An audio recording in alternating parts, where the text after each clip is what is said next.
Me echaron de la casa que ayudé a construir por romper un simple plato, un plato de cerámica blanca con flores azules que yo misma había comprado con tanto cariño en el mercado de San Ángel. Hoy, yo voy a contarte algo que nunca pensé que contaría. Y si tú, por un segundo, sientes que esto te parece familiar, solo te pido que dejes un like y te suscribas. Me va a ayudar a continuar desahogando. Me llamo Teresa Gómez, tengo 69 años y vivo en Querétaro, México. Bueno, vivía. Hasta hace unas semanas, cuando todo cambió por ese maldito plato roto. Era un martes por la tarde, de esos días grises donde el tiempo parece detenerse en la rutina. Yo estaba en la cocina de la casa de mi hija Verónica, como todas las tardes de los últimos 4 meses. Mis manos, arrugadas y manchadas por la edad, se movían automáticamente entre las ollas, preparando la cena para una familia que apenas me dirigía la palabra.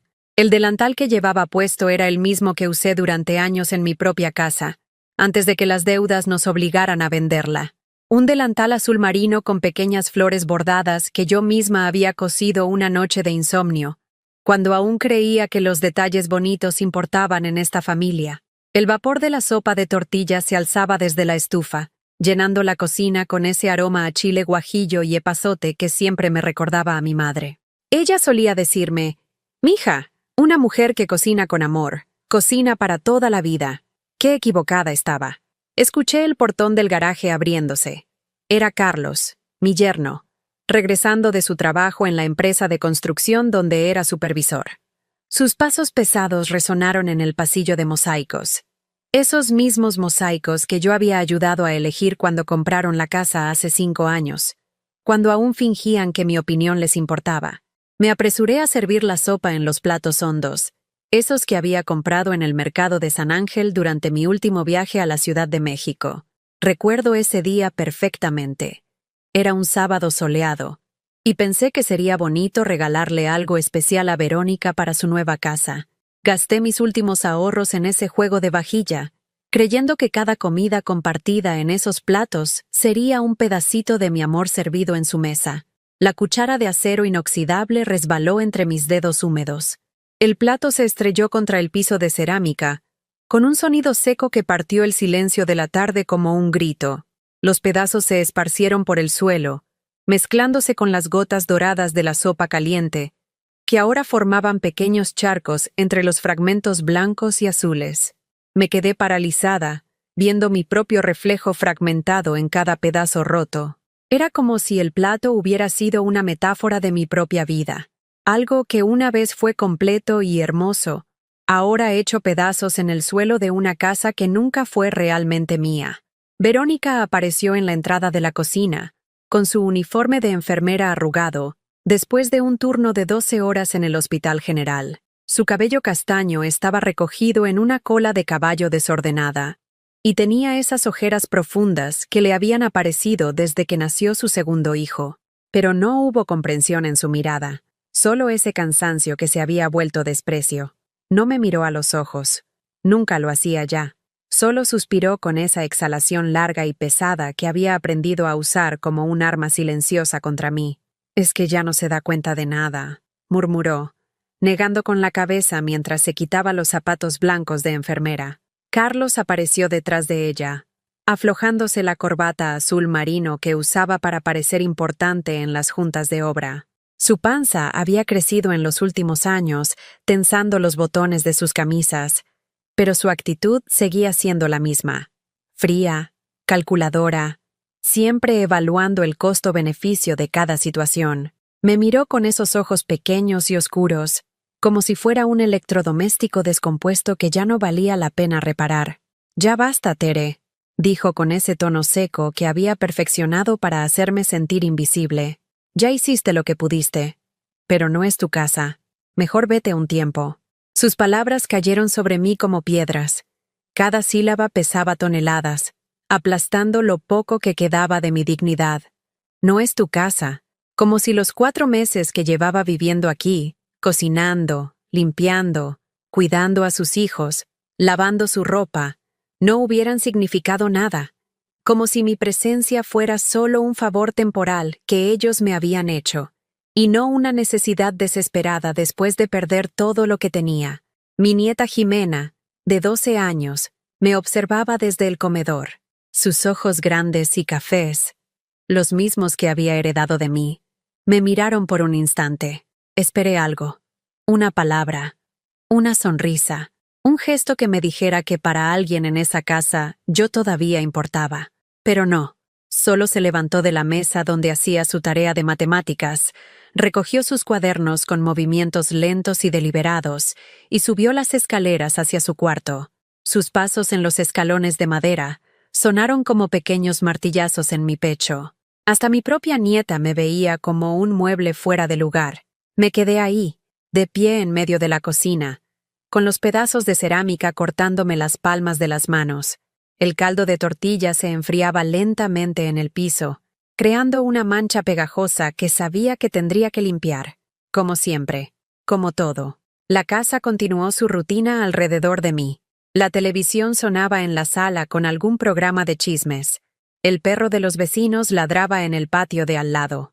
Los carros pasaban por la calle Constitución, llevando a personas hacia casas donde las esperaban con amor. Pero yo me quedé inmóvil, sosteniendo los fragmentos de mi propia existencia, sintiendo cómo cada pedazo se clavaba un poco más profundo en mis manos temblorosas. Esa noche, nadie me dirigió la palabra. Esa noche dormí en el sillón de la sala, envuelta en una frazada delgada que olía a humedad. Las luces de la calle se filtraban por las cortinas baratas, creando sombras que bailaban en las paredes, como fantasmas de todos los años que había perdido, cuidando a esta familia. No pude dormir. Mi mente se fue hacia atrás, reviviendo cada momento en que había puesto a Verónica y a su familia antes que a mí misma. Recordé cuando vendí mi casa en Aguascalientes para ayudarles con el enganche de esta casa en Querétaro. Era una casita humilde pero mía, en la colonia Curtidores, donde había vivido 30 años con mi esposo Raúl antes de que el cáncer se lo llevara. Tenía un pequeño patio con bugambilias que yo misma había plantado, una cocina donde cabíamos justos pero éramos felices, y una recámara donde guardaba todos mis recuerdos en un ropero de pino que heredé de mi madre. «Mamá, necesitamos tu ayuda», me había dicho Verónica por teléfono, con esa voz dulce que solo usaba cuando necesitaba algo. «El banco nos pide más dinero del que tenemos. Si nos ayudas, te prometo que cuando tengamos más estabilidad, te devolvemos todo». Yo no dudé ni un segundo. Vendí mi casa en 280,000 pesos, una miseria por lo que valía realmente, porque necesitaban el dinero urgente. Les di 250,000 pesos para el enganche. Los otros 30,000 me los guardé para mis gastos personales, mis medicinas, por si surgía alguna emergencia. «Es temporal, ma», me había dicho Carlos con esa sonrisa falsa que ahora reconozco perfectamente. «En cuanto nos acomodemos, te ayudamos a conseguir algo mejor». 3 años después, nunca volvimos a hablar del tema. Cada vez que yo mencionaba el dinero, Verónica cambiaba de conversación o inventaba una crisis nueva que requería mi comprensión y mi silencio. Cuando mi pensión no me alcanzaba para el cuarto que rentaba en Aguascalientes, volví a pedirles ayuda. «Ven a vivir con nosotros», me dijeron. «Total, aquí hay espacio». El espacio era el cuarto de servicio, 2 metros por 3, con una ventana pequeña que daba al patio de lavado, una cama individual que crujía cada vez que me movía, un closet diminuto donde apenas cabían mis 3 vestidos y mis 2 rebozos, y una silla de plástico donde ponía la televisión vieja que traje de mi casa. Pero yo estaba agradecida. O eso me decía a mí misma cada mañana al levantarme a las 5:30 para preparar el desayuno antes de que Carlos se fuera al trabajo. Huevos con machaca, frijoles refritos, tortillas calientes, café de olla con canela, todo listo a las 6 en punto, porque a Carlos le gustaba desayunar viendo las noticias y no toleraba retrasos. Verónica desayunaba de pie, siempre con prisa, siempre quejándose de que llegaría tarde al hospital. Los niños, Jimena y Sebastián, comían en silencio, mirando sus teléfonos. Cuando intentaba platicar con ellos, me respondían con monosílabos o simplemente me ignoraban. «Los niños de ahora son así», me decía Verónica cuando yo le comentaba mi preocupación. No es personal, pero sí se sentía personal, muy personal. Después del desayuno, yo lavaba los platos, barría, trapeaba, hacía las camas, lavaba y planchaba la ropa. Verónica se iba a trabajar al hospital y Carlos a sus obras, dejándome sola en esa casa que nunca se sintió como hogar. Al mediodía, preparaba la comida, siempre pensando en lo que les gustaba a ellos, nunca en lo que me apetecía a mí. Carlos odiaba el pescado, así que nunca comprábamos.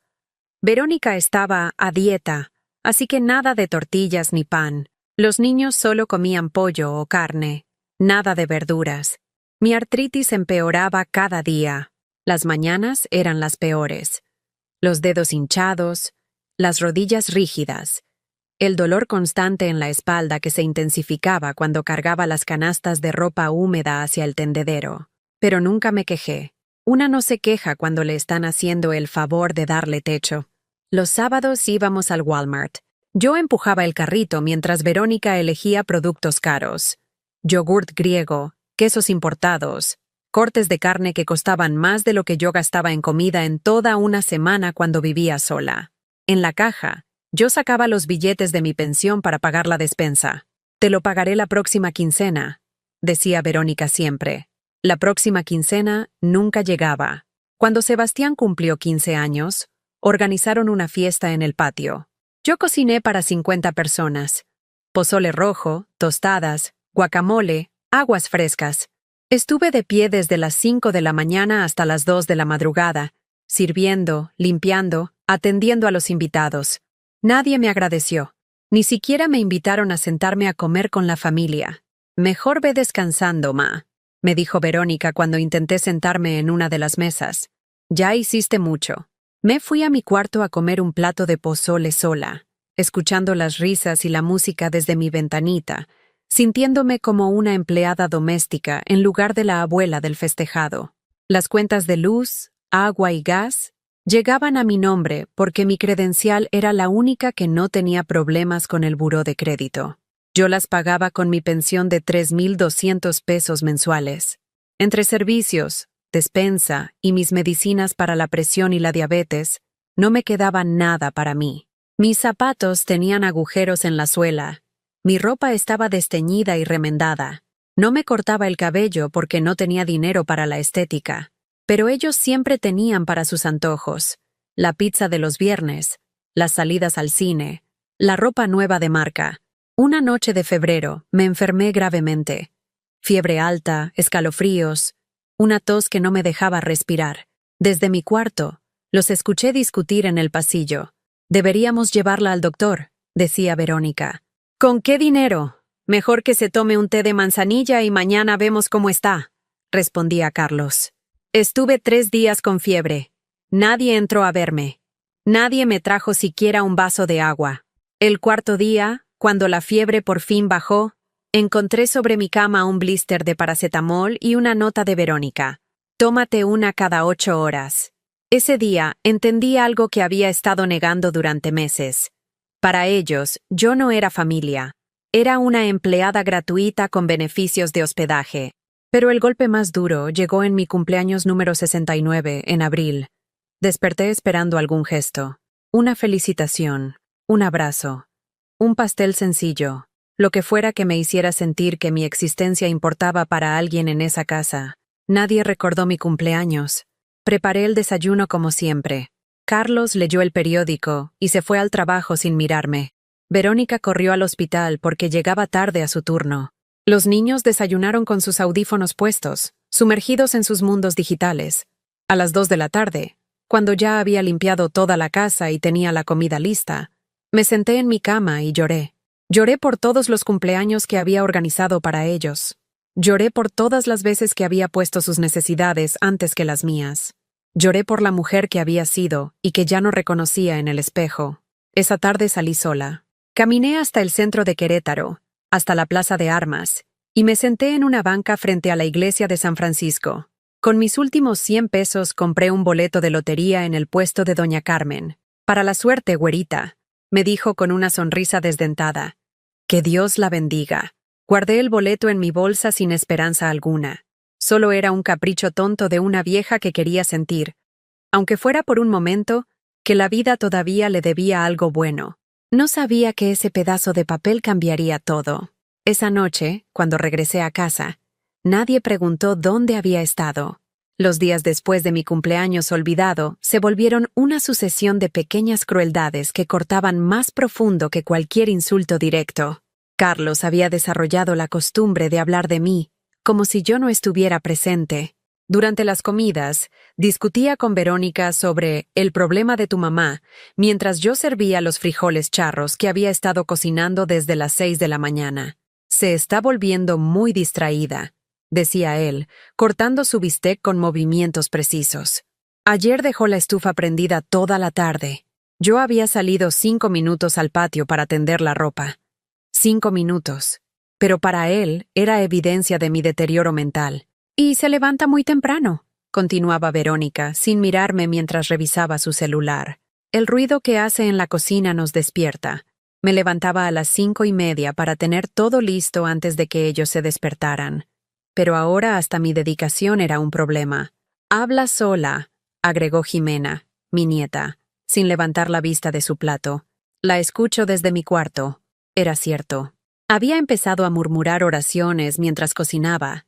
Pequeñas conversaciones con mi esposo muerto, susurros de aliento para mis manos artríticas cuando el dolor se volvía insoportable. Pero escuchar a mi propia nieta convertir mi soledad en una acusación me partió el alma en pedacitos. Creo que necesita ayuda profesional, concluyó Carlos, limpiándose la boca con la servilleta que yo había planchado esa mañana. Mi tía estuvo así antes de que la internáramos. La palabra internar flotó en el aire como una amenaza. Yo dejé de masticar. El pedazo de tortilla se me atoró en la garganta. Esa noche, desde mi cuarto, los escuché discutir mi futuro como si fuera un problema logístico. No podemos seguir así, decía Carlos con esa voz autoritaria que usaba para todo. Ya no aporta, solo gasta. Y los niños se están incomodando. Pero es mi mamá, respondía Verónica, aunque su voz sonaba más resignada que defensiva. Tu mamá que vendió su casa y ahora no tiene a dónde ir. Muy conveniente, ¿no crees? Un silencio largo. Después, la voz de mi hija, apenas un susurro. Tal vez tienes razón. Me quedé despierta toda la noche, mirando el techo rajado de mi cuartito, entendiendo por primera vez que ya no era una madre cuidando a su familia. Era una carga que estaban calculando cómo eliminar. A la mañana siguiente, decidí revisar mis papeles. Hacía meses que no los tocaba, confiando en que Verónica me ayudaba con los trámites de mi pensión y mis cuentas médicas. Busqué en mi pequeño maletín de documentos, ese de piel café que había comprado cuando Raúl aún vivía. Mi acta de nacimiento estaba arrugada pero completa. Mi credencial de elector, mi cartilla del IMSS, las escrituras de la casa que vendí, todo parecía en orden hasta que llegué a los papeles del banco. Mis manos temblaron al abrir el sobre manila donde guardaba los documentos de mi cuenta de ahorro, la cuenta donde depositaban mi pensión cada mes. Los últimos 3 estados de cuenta mostraban movimientos que yo no recordaba haber autorizado. Retiros de 1,500 pesos, de 800 pesos, de 2,200 pesos, todos hechos en cajeros automáticos, todos con mi tarjeta. Pero yo no tenía mi tarjeta. Busqué en mi cartera vieja de piel sintética, esa que había usado durante años y que tenía las esquinas desgastadas. Revisé cada compartimento, cada bolsillo. Nada. El corazón me empezó a latir tan fuerte que sentí como si fuera a salírseme del pecho. Volví a revisar los estados de cuenta, esta vez con más cuidado, calculando fechas y cantidades. El 15 de febrero. Retiro de 1,500 pesos. Ese día yo había estado en cama con fiebre alta, tan débil que no me pude levantar ni para ir al baño sola. El 28 de febrero. Retiro de 800 pesos. Esa fecha me quedé cuidando a Sebastián porque estaba enfermo del estómago y no fue a la escuela. El 12 de marzo. Retiro de 2,200 pesos. Ese día había ido con Verónica al súper, pero ella manejó todo el tiempo, y yo nunca salí del carro porque me dolían mucho las rodillas. Alguien había estado usando mi tarjeta, alguien que tenía acceso a mis cosas, alguien que sabía mi NIP, el NIP que le había dado a Verónica, por si algún día necesitas ayudarme con algún trámite, mija. Sentí como si el piso se hubiera abierto bajo mis pies. Las manos me temblaron tanto que los papeles se cayeron al suelo. Durante varios minutos no pude moverme. No pude respirar. No pude procesar lo que estaba viendo. Mi propia hija me estaba robando. No, no robando. Esa palabra implicaba que era algo secreto, furtivo. Esto era peor. Era apropiación. Era tomar mi dinero con la seguridad de que yo nunca diría nada. Nunca los confrontaría. Nunca los denunciaría. Porque, ¿a quién le iba a decir? ¿A la policía? Sí, oficial. Mi hija me roba mi pensión. Pero vivo en su casa porque no tengo a dónde ir. ¿Al banco? Sí, señorita. Alguien usa mi tarjeta sin permiso. Pero yo les di mi NIP porque confié en ellos. Me quedé sentada en mi cama individual, rodeada de papeles esparcidos, sintiendo cómo se desmoronaba la última ilusión que me quedaba sobre mi familia. Durante los siguientes días, empecé a observar, realmente observar. Observé cómo Verónica llegaba del trabajo con bolsas del Oxxo, comprando dulces y refrescos para los niños. Cómo Carlos se compraba cervezas Corona los viernes, esas que cuestan el doble que las nacionales. Cómo Jimena tenía audífonos nuevos que no habían estado ahí la semana anterior. Pequeños lujos pagados con mis 3,200 pesos mensuales de pensión. Una tarde, mientras planchaba la ropa en el patio, escuché a Verónica hablando por teléfono con su hermana Rosa, que vive en Guadalajara. ¿Y cómo está la mamá?, preguntaba Rosa desde el altavoz.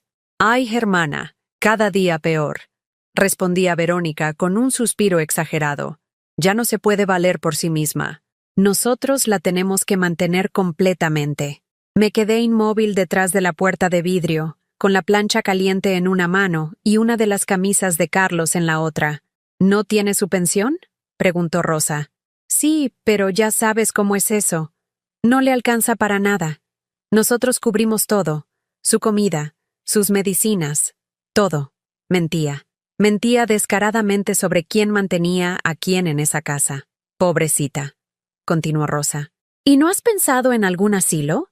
Hay algunos muy buenos en Querétaro. Ay, no me digas eso, respondió Verónica con una voz que sonaba a lágrimas fingidas. No podría, aunque sea muy difícil para nosotros. Es mi mamá. Colgó el teléfono y la escuché suspirar profundamente, como si fuera una mártir cargando con una cruz imposible. Esa noche, cuando estaba lavando los trastes de la cena, se me resbaló una taza, solo una taza de peltre, de esas baratas que venden en el mercado. Ni siquiera se rompió. Solo sonó fuerte cuando tocó el fregadero de acero. Carlos apareció inmediatamente en la cocina. ¿Qué pasó ahora? Nada. Se me resbaló una taza. Estás muy torpe últimamente, Tere. Muy torpe. Me miró con esos ojos fríos, calculadores, como si estuviera evaluando cuánto tiempo más tendría que soportar mi presencia en su casa.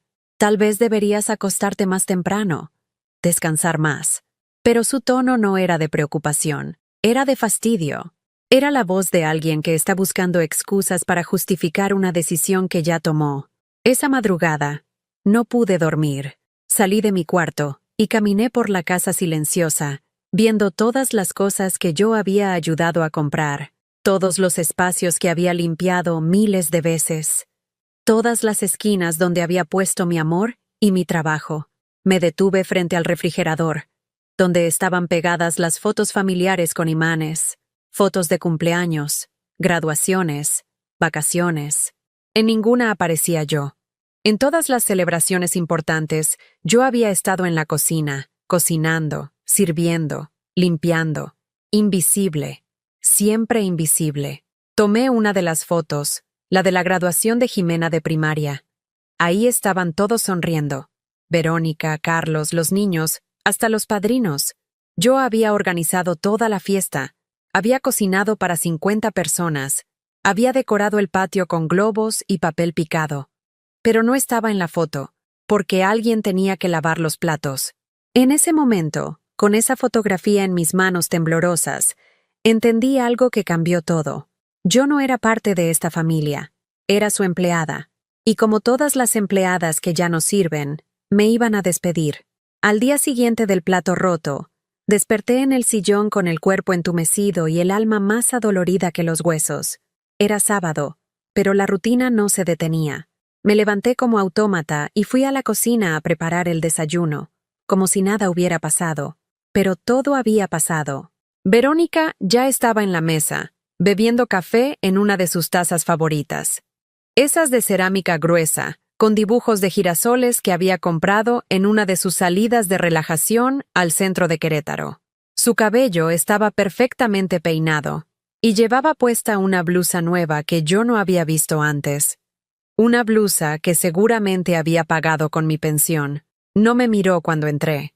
Siguió revisando su celular con esa concentración fingida que la gente usa cuando quiere evitar conversaciones incómodas.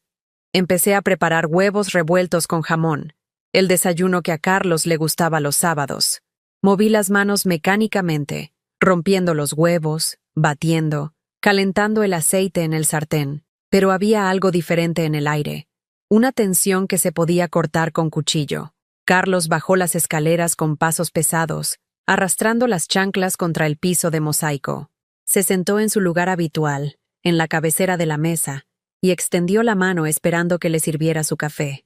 Siempre había sido así. Él extendía la mano y yo aparecía con lo que necesitara, como si fuera una extensión de sus deseos. Esta vez dudé. Solo por un segundo, pero dudé. Él notó la pausa y me miró con esa expresión que conocía muy bien. Esa mezcla de impaciencia y desprecio que había perfeccionado durante los meses que llevaba viviendo en su casa. ¿El café?, preguntó con ese tono que no era realmente una pregunta, sino una orden disfrazada. Le serví el café en silencio. Él tomó el primer sorbo y arrugó la cara. Está muy fuerte. No estaba fuerte. Estaba igual que siempre. Pero ahora todo lo que yo hacía estaba mal. Verónica siguió fingiendo que leía algo fascinante en su teléfono. Los niños bajaron y desayunaron en completo silencio, como si hubieran recibido instrucciones de no dirigirme la palabra. Después del desayuno, mientras lavaba los platos, escuché murmullos en la sala.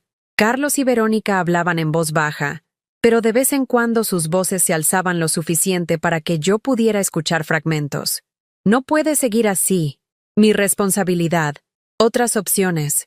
Terminé de lavar los trastes con las manos temblándome. Sabía que estaban discutiendo qué hacer conmigo, como si fuera un problema que resolver, un obstáculo que remover. A media mañana, tocaron el timbre. Era la señora Carmen, la madre de Carlos, una mujer de 75 años que siempre había tenido opiniones muy fuertes sobre cómo su hijo debía manejar su casa. Doña Carmen entró con esa autoridad que dan los años y la costumbre de ser obedecida. Era una mujer pequeña pero imponente, siempre vestida de colores oscuros, con el cabello perfectamente peinado hacia atrás, y esa mirada que podía desintegrar a cualquiera que se pusiera en su camino. Se sentó en el sillón principal de la sala, ese de piel café que Carlos había comprado para impresionar a las visitas, y me miró como si fuera una mancha en su sofá. «Teresita», me dijo con esa voz melosa que usaba cuando quería sonar compasiva, pero que en realidad destilaba veneno. «Ven acá, necesitamos platicar». Me senté en la orilla del sillón, con las manos entrelazadas sobre el delantal, sintiéndome como una niña regañada en la oficina del director. «Mi hijo me contó lo que pasó ayer», continuó doña Carmen, ajustándose los lentes que colgaban de una cadena dorada. «Y creo que es hora de que hablemos con la verdad». Carlos y Verónica se sentaron frente a mí, como un tribunal. Sus caras estaban serias, preparadas para lo que iba a venir. «Tú ya no puedes cuidarte sola», declaró doña Carmen con la autoridad de quien ha tomado una decisión final. «Ayer fue un plato. Mañana puede ser algo peor. Puedes lastimarte. O lastimar a alguien más». «Pero yo no...» Intenté defenderme. «No me interrumpas», me cortó con esa voz seca que había heredado su hijo. «He hablado con una amiga que trabaja en servicios sociales. Hay lugares muy buenos para personas de tu edad. Lugares donde te van a cuidar mejor de lo que puedes cuidarte aquí. Lugares». No dijo hogares. No dijo casas. Dijo lugares. «Asilios. Mi mamá no está tan mal», murmuró Verónica, pero su voz sonaba débil, sin convicción. «¿No está mal?», replicó doña Carmen con sarcasmo. «¿Has visto cómo está vestida? ¿Has notado cómo se le olvidan las cosas? ¿Te has dado cuenta de que habla sola?». Cada palabra era una puñalada. Estaba vestida con mi ropa vieja porque toda mi pensión se iba en mantener esa casa. Se me olvidaban las cosas porque estaba exhausta de trabajar desde el amanecer hasta el anochecer. Hablaba sola porque nadie más me hablaba. Pero no podía decir nada de eso. No podía defenderme porque cualquier cosa que dijera sonaría como excusas de una vieja loca. Además, continuó doña Carmen, cruzando las piernas con elegancia, no es justo para Carlos y Verónica. Ellos tienen derecho a vivir su vida sin estar cargando con responsabilidades que no les corresponden. Responsabilidades que no les corresponden. Como si cuidar a tu madre fuera algo opcional. Algo que puedes decidir hacer o no hacer según te convenga. Yo he hablado con la hermana Esperanza, de la casa de San José. Siguió doña Carmen, sacando un papel doblado de su bolsa. Es un lugar muy bonito, muy limpio. Tienen jardines, actividades para los residentes. Vas a estar mucho mejor ahí que aquí estorbando. La palabra estorbando flotó en el aire como una bofetada.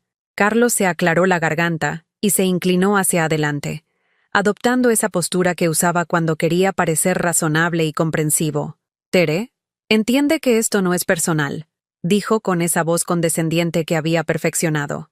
Es por tu propio bien. En ese lugar vas a tener cuidado médico. Van a estar pendientes de ti las 24 horas. Pero yo no necesito. Intenté otra vez. Sí necesitas, me interrumpió Verónica, y por primera vez en toda la conversación me miró directamente a los ojos. Mamá, ya no puedes seguir fingiendo que puedes cuidarte sola. Ayer rompiste un plato, pero ¿qué va a pasar cuando dejes el gas abierto? ¿O cuando te caigas en las escaleras? Sus ojos tenían lágrimas, pero no eran lágrimas de tristeza. Eran lágrimas de frustración, de una hija que había encontrado la justificación perfecta para deshacerse de su carga. Los papeles ya están listos, anunció doña Carmen con satisfacción, desplegando el documento que había traído. Solo necesitamos tu firma, y podemos hacer el traslado el lunes. El traslado. Como si fuera un mueble. Miré el papel sin entender realmente lo que decía. Letras pequeñas, términos legales, cláusulas que probablemente significaban que estaba renunciando a cualquier derecho que me quedara. ¿Y si no quiero firmar? Pregunté con un hilo de voz. Doña Carmen sonrió, pero no era una sonrisa amable. Era la sonrisa de alguien que ya había pensado en todas las posibilidades. Bueno, en ese caso tendríamos que hablar con un juez, dijo con calma. Explicarle tu condición mental, tu incapacidad para cuidarte, mostrarle evidencia de tu deterioro. Evidencia. El plato roto. Las conversaciones conmigo misma. La confusión que ellos mismos habían creado al manejar mis cosas sin decirme. Pero eso sería muy triste para todos, continuó doña Carmen. Mucho mejor si aceptas voluntariamente. Así puedes llevarte tus cosas, elegir tu ropa favorita. Si un juez decide, bueno, ellos solo te dan lo básico. Era chantaje. Chantaje puro y simple. Acepta ir al asilo por tu propia voluntad, o te mandamos por la fuerza y pierdes hasta el derecho de elegir qué llevarte. En ese momento, Sebastián, mi nieto de 15 años, entró a la sala. Había estado escuchando toda la conversación desde las escaleras. ¿Van a mandar a la abuela al asilo? Preguntó con esa voz que estaba cambiando, a veces grave, a veces aguda. Sebastián, esto no es tu problema, le dijo Carlos secamente. Pero es mi abuela, replicó el muchacho, y por primera vez en meses alguien en esa casa me defendía. Tu abuela va a estar mejor cuidada, le explicó Verónica con esa paciencia fingida que usan los adultos cuando quieren que los niños acepten decisiones que no entienden. Va a tener amigos de su edad, actividades divertidas. ¿Pero ella quiere ir? Insistió Sebastián, mirándome directamente. Todos los ojos se volvieron hacia mí. Era mi oportunidad de decir que no, de plantarme, de exigir respeto. Pero también sabía que si me oponía, me harían la guerra. Y yo ya no tenía fuerzas para pelear. Está bien, murmuré, odiándome por cada letra de esas palabras. Voy a firmar. Doña Carmen sonrió triunfante. Carlos suspiró aliviado.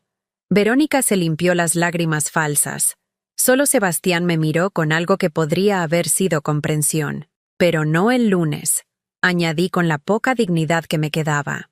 Denme una semana para prepararme. Era mentira. No necesitaba una semana para prepararme. Necesitaba una semana para planear mi venganza.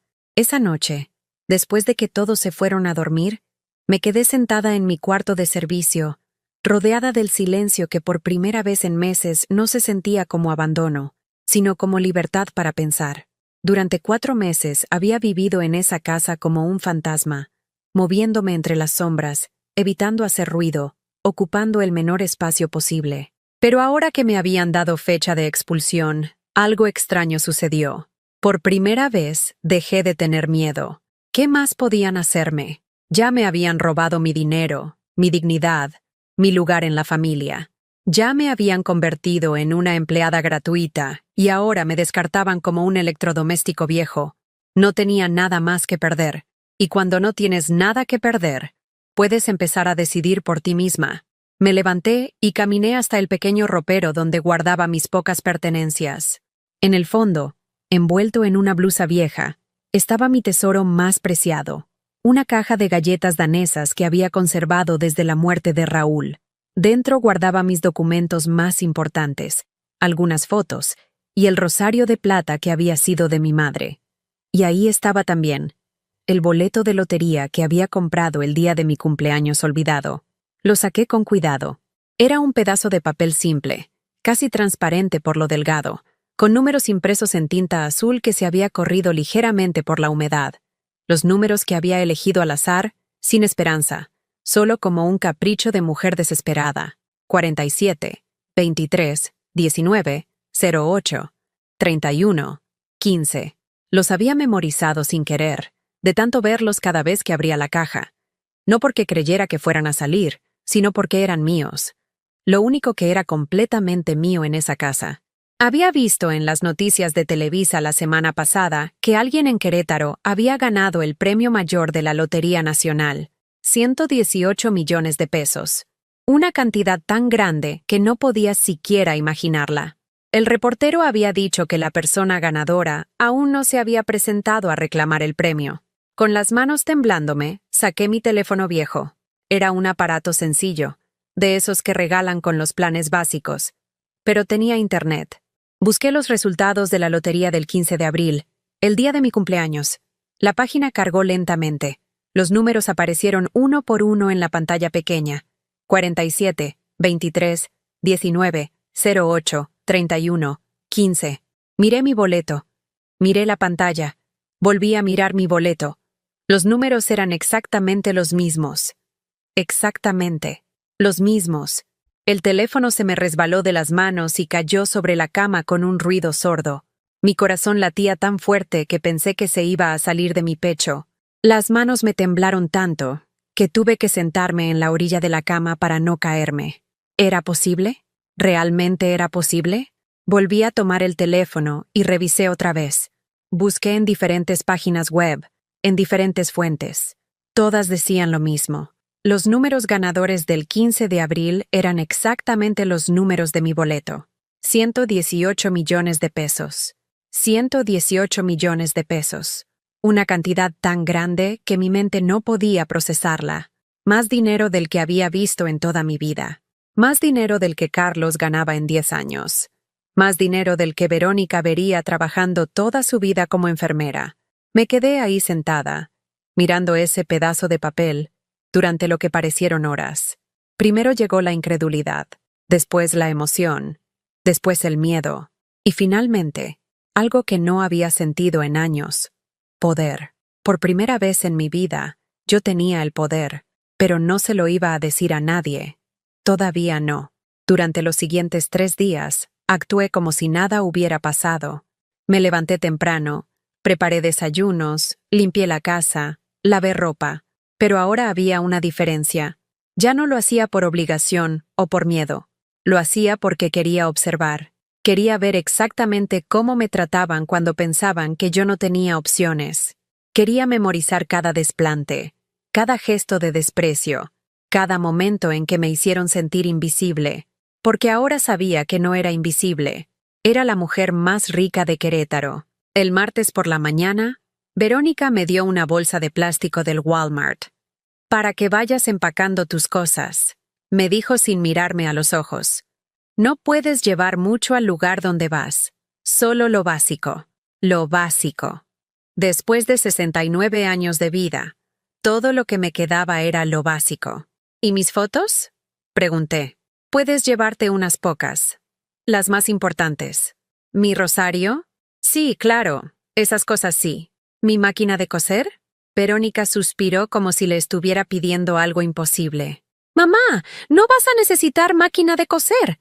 Allá hay actividades diferentes, más apropiadas para tu edad, más apropiadas para mi edad.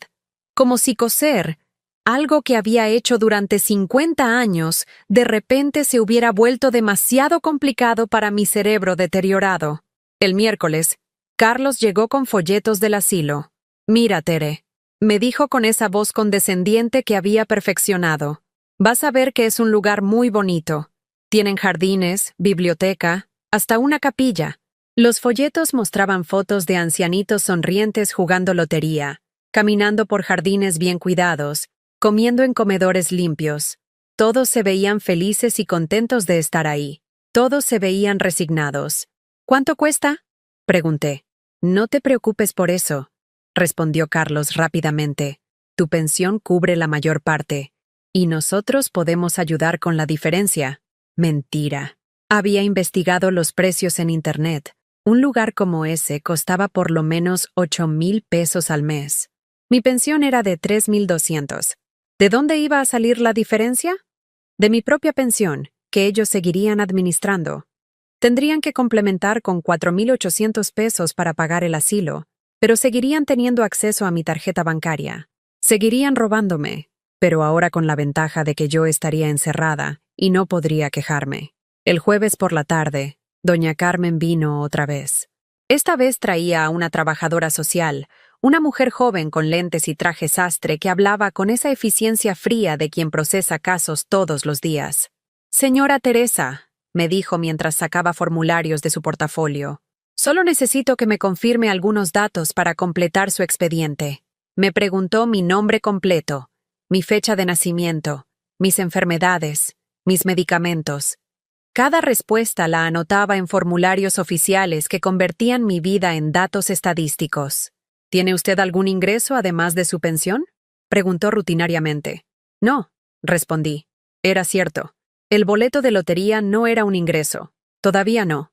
¿Alguna propiedad? ¿Cuentas de ahorro? ¿Inversiones? No, también era cierto. Ya no tenía nada de eso. Verónica se había encargado de que así fuera. ¿Algún familiar que pueda hacerse responsable de su cuidado? Miré a Verónica, que estaba sentada a mi lado fingiendo tristeza. Mi hija, dije. La trabajadora social miró a Verónica. Señora, ¿usted está en posibilidad de cuidar a su madre en su hogar? Verónica negó con la cabeza, adoptando esa expresión de mártir incomprendida que había perfeccionado. Me encantaría, créame, pero trabajo doble turno en el hospital. Mi esposo viaja mucho por su trabajo, y tenemos 2 hijos adolescentes. No tenemos el tiempo ni los recursos para brindarle el cuidado especializado que ella necesita. Mentiras. Todas mentiras dichas con lágrimas en los ojos y voz quebrada. La trabajadora social asintió comprensivamente y marcó casillas en sus formularios. Entiendo perfectamente. Es una situación muy común. Muchas familias se ven en la misma situación. Esa noche, después de que todos se fueron a dormir, tomé una decisión. Al día siguiente iría al banco. Iba a verificar que el boleto era real, que los números eran correctos, que mi increíble suerte no era solo el delirio de una mujer desesperada. Y si era real, si realmente era la ganadora de 118 millones de pesos, entonces les iba a dar a mi familia exactamente lo que me habían dado a mí durante estos meses. Nada. Me fui a dormir por última vez en esa cama incómoda, en ese cuarto de servicio, sintiendo algo que no había sentido en años. Esperanza. Mañana todo iba a cambiar. El viernes por la mañana me desperté antes del amanecer, pero no por costumbre. Me desperté porque era el día en que mi vida iba a cambiar para siempre. Me vestí con mi ropa más sencilla, una falda gris que había remendado varias veces, una blusa blanca que ya no era del todo blanca, y mis zapatos negros con la suela gastada. Quería parecer exactamente lo que habían dicho que era. Una vieja pobre y abandonada. Guardé el boleto de lotería en una bolsita de tela que cosí la noche anterior. La até con un listón y me la puse dentro del sostén, contra el corazón. Ahí donde ellos habían pisoteado mis sentimientos, ahora guardaba mi libertad. Le dije a Verónica que iba al mercado de la Cruz a comprar algunas cosas para mi equipaje del asilo. Ella ni me miró. Solo asintió mientras se arreglaba para irse al hospital. «No te tardes», me dijo como si fuera una niña. «Hoy vienen a medir tu cuarto para ver qué muebles podemos vender». Vender mis muebles. Los pocos que me quedaban después de vender mi casa para ayudarles. Hasta en eso querían sacar ganancia. Tomé el autobús hacia el centro de Querétaro. Durante el trayecto, veía por la ventana todas las calles por donde había caminado durante estos meses, sintiéndome invisible. Ahora las veía diferentes. Ahora sabía que era la mujer más rica que viajaba en ese autobús. La oficina de la Lotería Nacional estaba en una calle cerca del centro histórico, en un edificio colonial con paredes gruesas y techos altos. Había imaginado que sería un lugar más glamoroso, pero era solo una oficina gubernamental más, con escritorios metálicos y empleados que parecían aburridos de estar ahí. Me acerqué a la ventanilla con el corazón latiéndome tan fuerte que pensé que todos podrían escucharlo. «Buenos días», le dije al joven que me atendía. «Vengo a verificar un boleto». El muchacho, que no tendría más de 25 años, me miró con esa expresión de paciencia profesional que usan los empleados de gobierno cuando atienden a adultos mayores. «¿De qué sorteo, señora?» «Del 15 de abril». Saqué el boleto de mi bolsa con manos que temblaban ligeramente. El joven lo tomó y lo puso bajo una lupa especial que tenía en su escritorio. Sus ojos se abrieron como platos. «Señora», me dijo con voz temblorosa, «¿usted sabe qué boleto es este?» «¿Es ganador?», pregunté, fingiendo inocencia. El muchacho se levantó de su silla tan rápido que la hizo rodar hacia atrás. «Señora, usted ganó el premio mayor, 118 millones de pesos». Su grito se escuchó en toda la oficina. Otros empleados voltearon a vernos. Una señora mayor que esperaba en la fila detrás de mí se persignó. «¿Está seguro?», pregunté, aunque ya sabía la respuesta. «Completamente seguro. Señora, permítame llamar a mi supervisor. Esto es increíble». En los siguientes minutos, la oficina se convirtió en un hervidero de actividad. Llegó el supervisor, después el gerente regional, después alguien de la Ciudad de México por teléfono. Todos verificaron y reverificaron el boleto. Era real. Era completamente real. Me pidieron mi identificación, mi acta de nacimiento, comprobante de domicilio. Llené formularios tras formularios. Me explicaron sobre impuestos, sobre opciones de pago, sobre transferencias bancarias. Pero yo solo escuchaba a medias. Mi mente estaba en otra parte.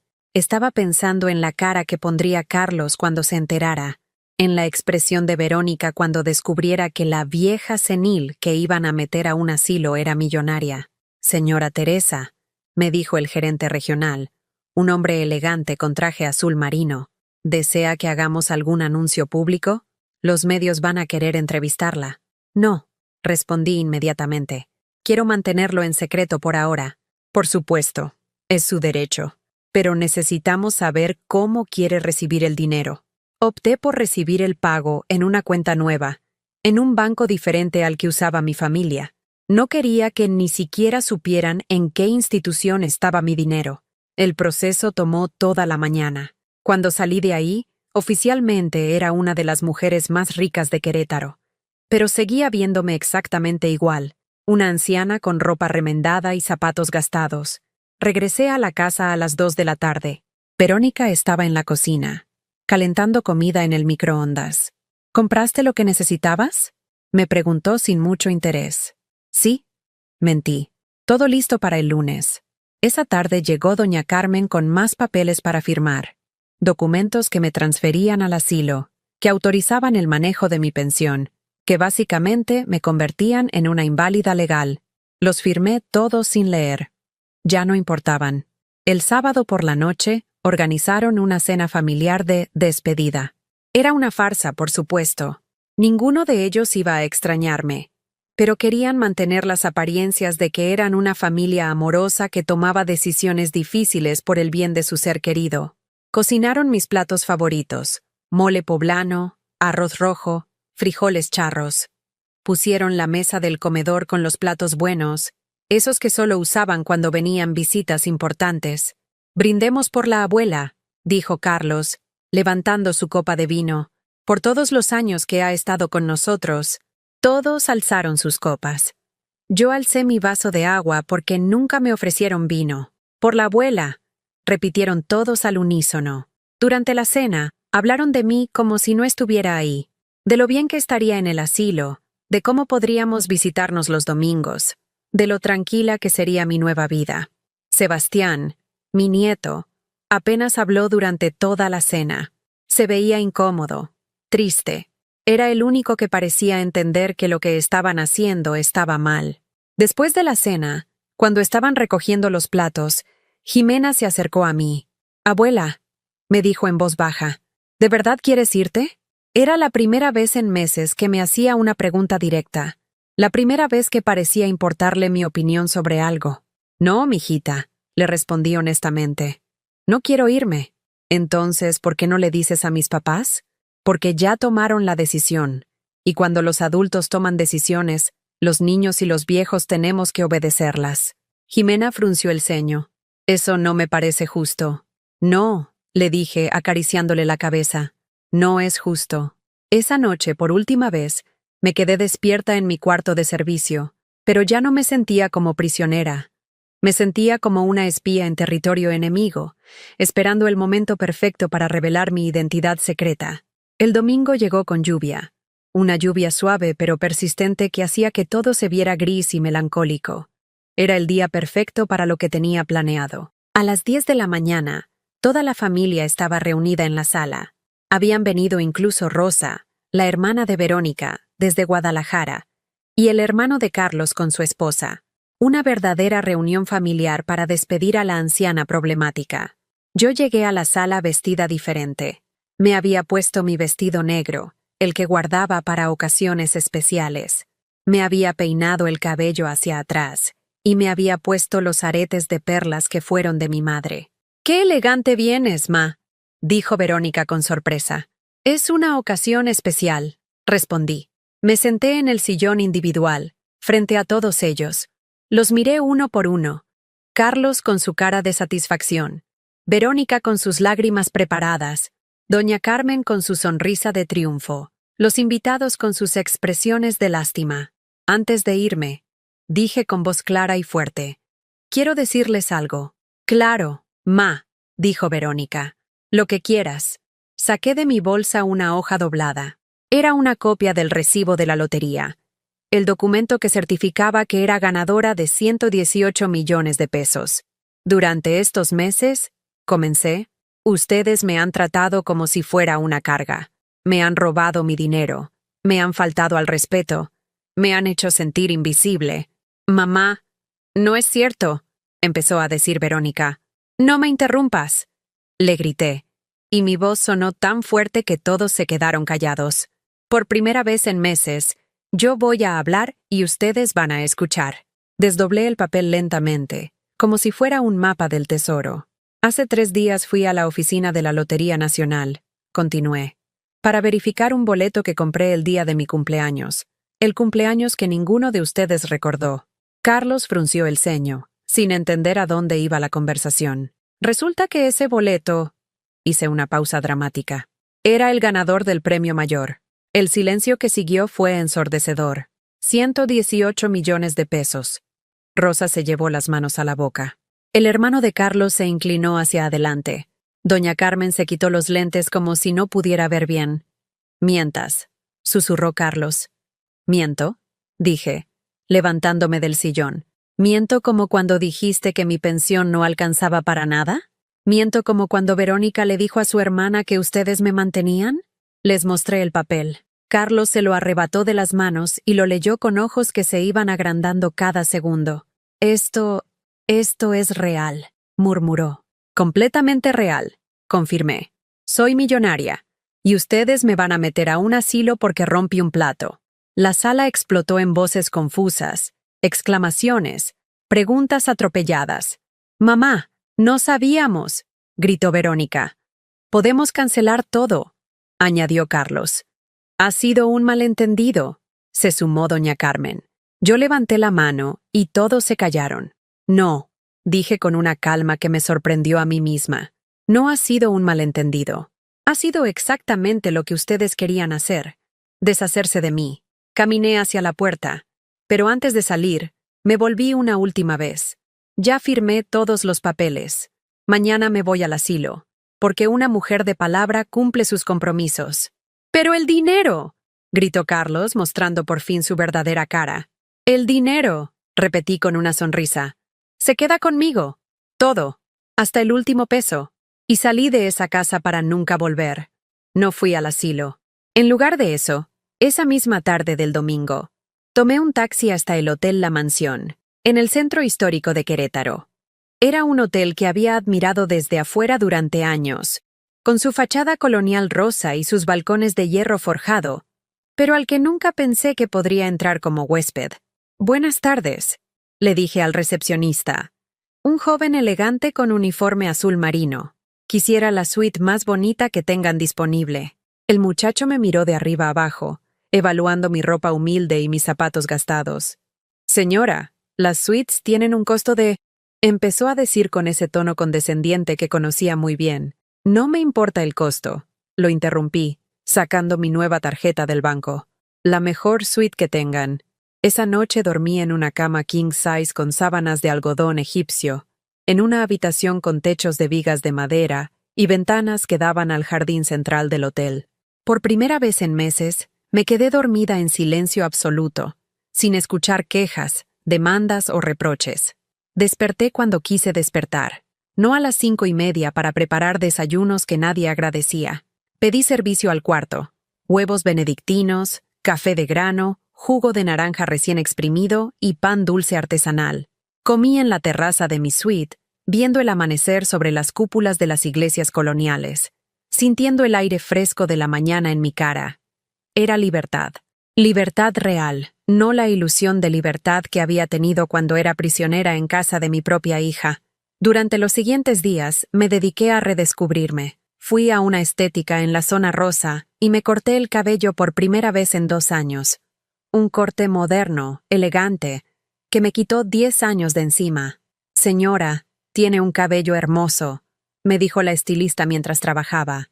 «Solo necesitaba un poco de cariño». Como yo, pensé. Solo necesitaba un poco de cariño. Compré ropa nueva en el centro comercial Antea. No ropa de descuento o de segunda mano. Ropa bonita, de mi talla exacta, en colores que me gustaban. Vestidos cómodos pero elegantes. Zapatos que no me lastimaran los pies. Una bolsa de piel auténtica para reemplazar la de plástico que había usado durante años. Por primera vez en décadas, me miré en el espejo de cuerpo completo de una tienda y me gustó lo que vi. No era una anciana derrotada y abandonada. Era una mujer de 69 años con dignidad, con recursos, con derecho a ser feliz. La primera semana la pasé siendo turista en mi propia ciudad. Visité el Museo Regional, donde aprendí sobre la historia de Querétaro que nunca había tenido tiempo de conocer. Caminé por el Jardín Cenea, alimenté a las palomas. Me senté en las bancas a leer libros que había querido leer durante años, pero que nunca tuve tiempo para disfrutar. Comí en restaurantes del centro histórico, esos que siempre había visto desde afuera cuando acompañaba a Verónica a hacer trámites. Probé comida que nunca había podido costear: cordero al vino tinto, salmón a la plancha, postres franceses que se derretían en mi boca como pequeños milagros. Una tarde, mientras tomaba café en la terraza del restaurante 1810, mi teléfono sonó. Era Verónica. «Mamá, ¿dónde estás?». Su voz sonaba desesperada. «Fuimos al asilo y dicen que nunca llegaste. Estamos preocupadísimos». «Estoy bien», respondí con calma, observando cómo el sol se filtraba entre las hojas de los laureles de la plaza. «¿Pero dónde? Tenemos que hablar. Lo del asilo fue un error. Podemos arreglar todo». «No hay nada que arreglar, Verónica. Yo estoy exactamente donde quiero estar. Pero el dinero de la lotería, somos familia. Tenemos que hablar de cómo vamos a manejar esa fortuna. Ahí estaba, la verdadera razón de su llamada. No estaba preocupada por mí. Estaba preocupada por los 118 millones de pesos que se le habían escapado de las manos. Mi dinero es mío, le dije con una serenidad que me sorprendió. Y mi familia son las personas que me aman, no las que me usan. Tú eres mi madre, gritó por el teléfono. Y tú fuiste mi hija, respondí. Pero una hija que decidió convertirme en empleada doméstica, una hija que me robó mi dinero y después me echó por romper un plato. Colgué el teléfono y lo apagué. Al cabo de 2 semanas en el hotel, decidí buscar algo más permanente. No quería rentar. Quería comprar. Quería tener algo que fuera mío, que nadie pudiera quitarme, que nadie pudiera usar como herramienta de chantaje. Encontré la casa perfecta en San Miguel de Allende, a 1 hora de Querétaro. Era una casa colonial restaurada en el centro histórico, con paredes de adobe de 1 metro de espesor, techos de viga, un patio central con una fuente de cantera rosa y jardines llenos de bugambilias y jacarandas. Tenía 3 recámaras, cada una con su propio baño, una cocina moderna pero conservando el estilo colonial, una biblioteca con chimenea y una terraza en la azotea desde donde se podía ver toda la ciudad y las montañas que la rodeaban. La compré en efectivo. El día que firmé las escrituras, en el despacho del notario, sentí algo que no había experimentado en toda mi vida adulta. Seguridad absoluta. Esta casa era mía, solo mía. Nadie podía echarme. Nadie podía venderla sin mi permiso. Nadie podía usarla como moneda de cambio para manipularme. La primera noche que dormí en mi nueva casa, en mi nueva cama, en mi nueva vida, lloré. Pero no eran lágrimas de tristeza. Eran lágrimas de alivio, de alegría, de gratitud hacia la vida que finalmente me había dado la oportunidad de ser libre. Al día siguiente, adopté un perrito callejero que había visto rondando por la plaza principal de San Miguel. Era un mestizo pequeño, café con blanco, con ojos tristes pero cola que no paraba de moverse. Le puse Esperanza. Esperanza se convirtió en mi compañía perfecta. No me juzgaba por mi edad, no me pedía dinero, no me hacía sentir como una carga. Solo me daba amor incondicional y recibía a cambio comida, cariño y un hogar seguro. Contraté a Lupita, una señora de 50 años que había trabajado durante años cuidando casas en San Miguel. Pero no la contraté como empleada doméstica. La contraté como compañera de casa. Lupita. Le dije el día que la conocí. Yo no quiero una sirvienta. Quiero una amiga que me ayude a cuidar esta casa y que me haga compañía. Lupita tenía 5 hijos. Era madre soltera. Y había pasado toda su vida trabajando para familias ricas que la trataban como mueble. Cuando le expliqué que viviría en la casa, que tendría su propia recámara y baño, que comeríamos juntas como iguales, se puso a llorar. Señora Teresa, me dijo con la voz quebrada, toda mi vida he trabajado para gente que me trataba como si fuera invisible. Usted es la primera persona que me habla como ser humano. Porque los dos sabemos lo que es ser invisible, le respondí. Y las mujeres invisibles tenemos que cuidarnos entre nosotras. Lupita se mudó con sus 2 hijos menores, que aún iban a la escuela. Mi casa se llenó de risas de niños, de conversaciones en la cocina, de la calidez que solo una familia real puede dar. Una familia elegida, no impuesta. Una tarde, mientras Lupita y yo tomábamos té en el patio y veíamos a los niños jugar con Esperanza, me preguntó, ¿no extraña a su familia biológica, señora Teresa? Lo pensé por un momento, observando cómo las bugambilias moradas se mecían con la brisa de la tarde. Extraño la familia que creí que tenía, le respondí, pero no extraño la familia que realmente era. Mi teléfono seguía sonando todos los días. Verónica, Carlos, Doña Carmen, hasta Rosa desde Guadalajara. Todos querían platicar, todos tenían explicaciones, todos habían entendido mal la situación, pero yo ya no contestaba. Un día llegó Sebastián, mi nieto, a San Miguel. Había tomado el autobús desde Querétaro solo para verme. Abuela, me dijo cuando abrí la puerta, he venido a pedirte perdón.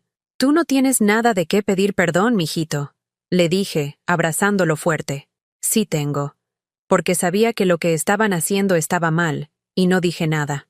Lo invité a pasar. Le enseñé mi casa, le presenté a Lupita y a sus hijos, le presenté a Esperanza.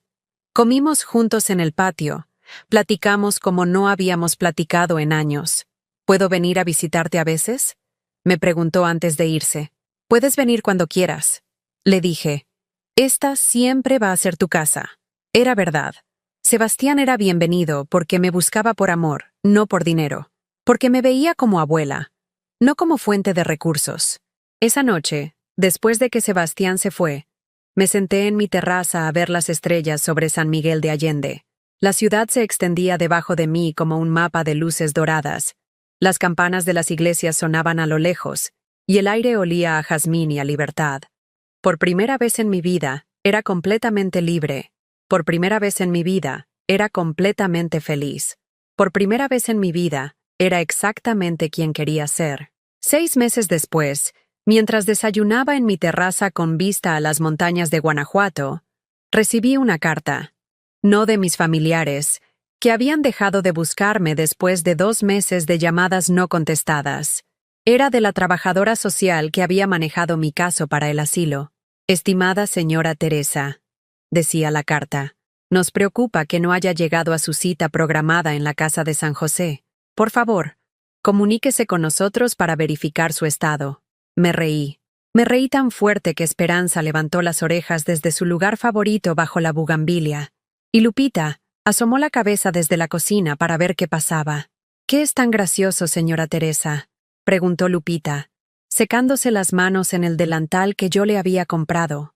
Uno bonito con flores bordadas, no como los delantales grises y tristes que había usado toda su vida. Me están buscando para internarme en un asilo, le dije, mostrándole la carta. Y aquí estoy, libre como un pájaro. Lupita se sentó conmigo en la mesa de hierro forjado que habíamos puesto en la terraza. Desayunábamos juntas todas las mañanas. Ella, yo y sus 2 hijos cuando no tenían escuela. Una verdadera familia alrededor de una mesa, compartiendo no solo comida sino conversación, risas, planes para el día. ¿Va a contestarles?, me preguntó Lupita, sirviéndose café del mismo juego de porcelana fina que yo usaba. No había platos diferentes para la empleada. Todos comíamos en la misma vajilla, como iguales. No, respondí, rompiendo la carta en pedacitos pequeños que se llevó el viento matutino. Ellos buscan a una Teresa que ya no existe. Y era verdad. La Teresa que había roto el plato en la cocina de Verónica. La Teresa que había dormido en el cuarto de servicio. La Teresa que había aguantado humillaciones por un techo que nunca fue realmente suyo. Esa Teresa había muerto el día que salí de esa casa.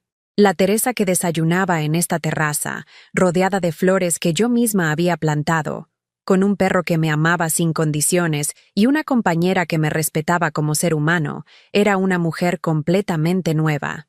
Esa mañana, como cada miércoles, fui al mercado de San Miguel, pero no como la anciana invisible que solía ser, apurándose por comprar lo más barato para una familia que la despreciaba.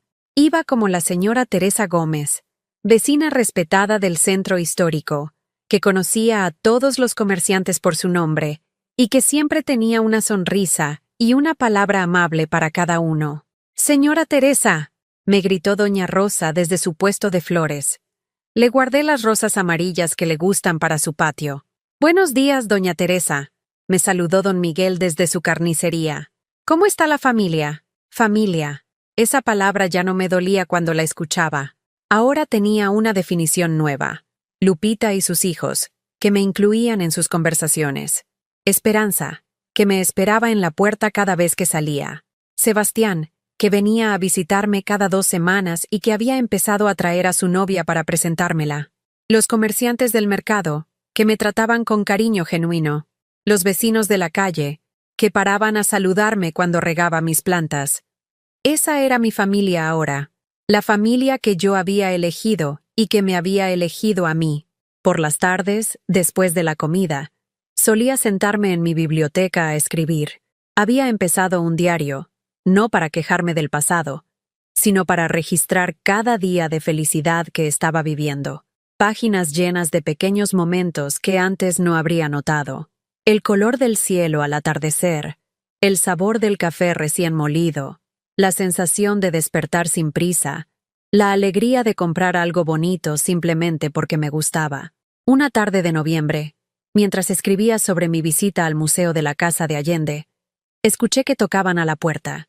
Lupita había salido con los niños a hacer mandados, así que fui yo a abrir. Era Jimena, mi nieta.